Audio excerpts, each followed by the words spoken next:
Proverbs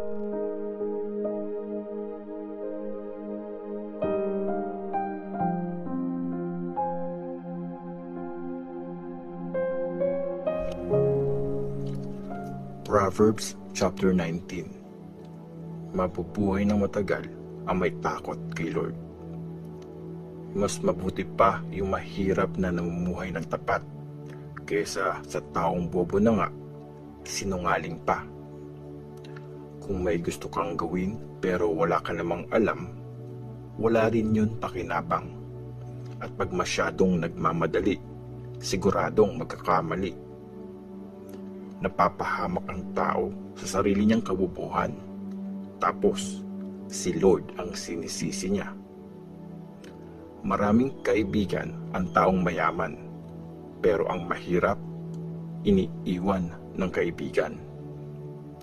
Sure na paparusahan ang sinungaling na witness. Ang nagsisinungaling, di makakatakas. Maraming gustong mapalapit sa taong mapagbigay. Ang namimigay ng regalo, kinakaibigan ng lahat ng tao. Ang taong mahirap, iniiwasan ng kamag-anak, lalo na yung mga kaibigan niya, lumalayo sa kanya. Kahit anong pangungulit niya, walang kumakampi sa kanya. Kung mahal mo ang sarili mo, sikapin mong maging matalino. Tandaan mo ang mga natutunan mo at ikaw ay aasenso. Sure na paparusahan ang sinungaling na witness. Ang di nagsasabi ng totoo, siguradong babagsak. Hindi bagay sa walang alam ang magbuhay mayaman.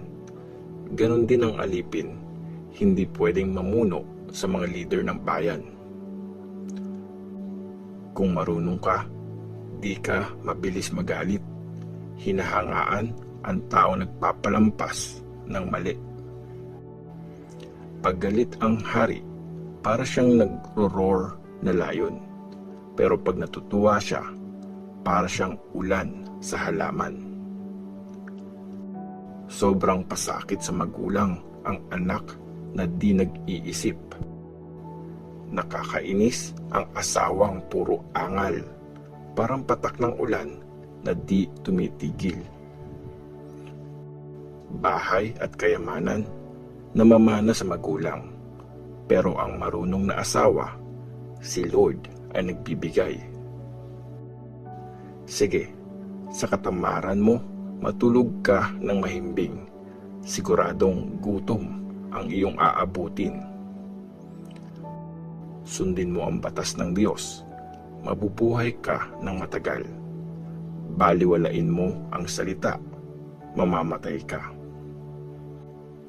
Pag mabait ka sa mahihirap, para kang nagpautang kay Lord at babayaran ka niya sa kabutihan mo.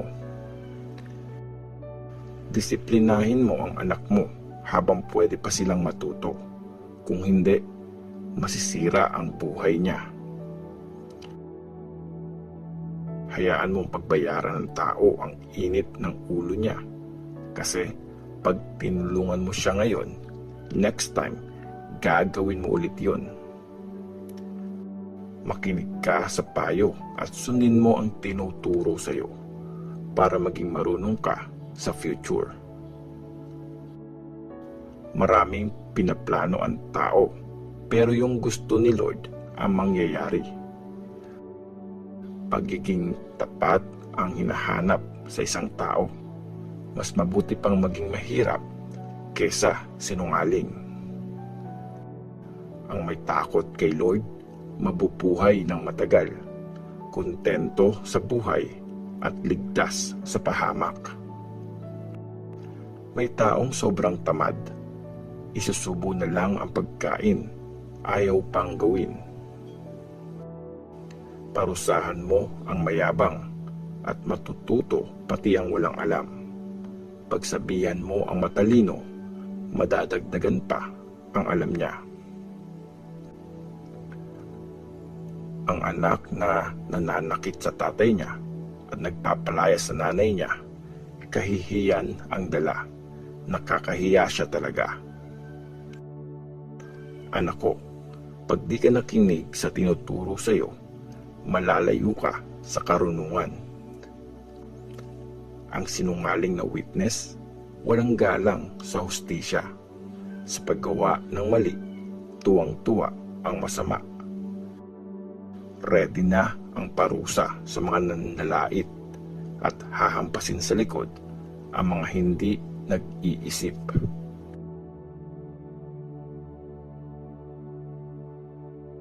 Proverbs chapter 20. Ang taong marunong umiiwas sa gulo. Ang nasobrahan sa alak, nagiging mayabang at magulo. Kaya ang nagpapakalasing ay sure na bobo.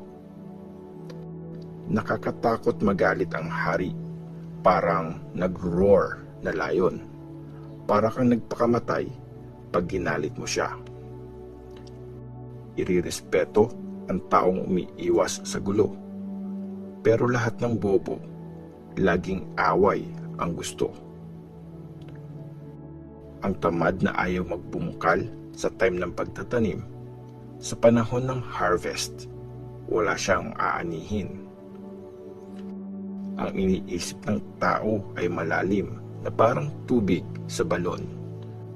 Pero ang matalino, kayang-kaya itong intindihin. Maraming taong nagsasabing loyal sila, pero meron ba talagang mapagkakatiwalaan? Pag matuwid ang tatay at namumuhay ng tama, blessed ang mga magiging anak niya.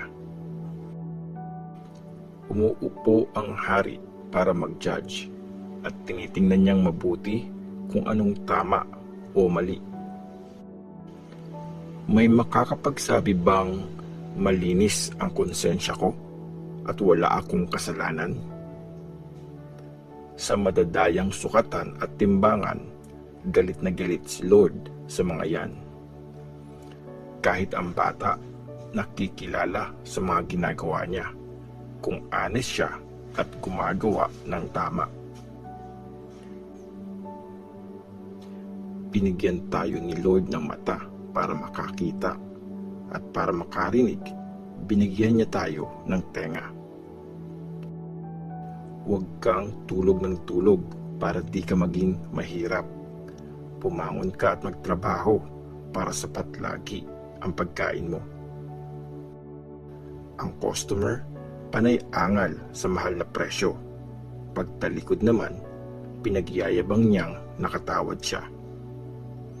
Pag alam ng isang tao ang sinasabi niya, daig pa niya ang may maraming gold at mamahaling alahas. Ang taong umako sa utang ng iba, dapat lang kunin sa kanya ang damit niya. Kasi inako niya ang utang ng di naman niya kilala. Masarap ang pagkaing nakuha sa panloloko, pero pag tumagal, para kang kumakain ng bato. Kung makikinig ka sa magandang advice, magiging successful ka. Kung wala kang plano, huwag kang sasabak sa gera. Ang taong mahilig sa chismis, nagkakalat ng mga secret. Kaya huwag kang makisama sa taong madaldal. Pag minumura mo ang iyong magulang, matatapos ang iyong buhay parang ilaw na pinatay. Ang pamana na maagang kinuha, sa huli, di mapapakinabangan. Huwag ka na mag-isip na gumanti sa masama. Kay Lord ka magtiwala. Gagawin niya kung anong tama. Galit na galit si Lord sa madayang timbangan. Ayaw niya sa di patas na sukatan. Pinlano na ni Lord ang mangyayari sa buhay ng tao. Paano ngayon maiintindihan ng tao ang direksyon ng buhay niya?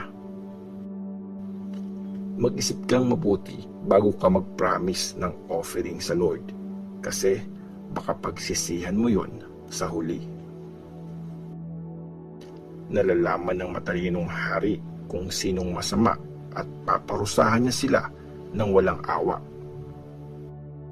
Binigyan tayo ni Lord ng ilaw, ang ating isip at konsensya, kaya hindi maitatago kung anong nasa puso natin. Ang haring tapat na nagmamahal at gumagawa ng tama, hindi matatanggal sa pwesto dahil sa katapatan niya. Lakas ang pinagmamalaki ng kabataan, pero putimpok naman ang karangalan ng matatanda. Ang mabigat na parusa, nag-aalis ng kasamaan. Ang masakit na palo, naglilinis ng kalooban.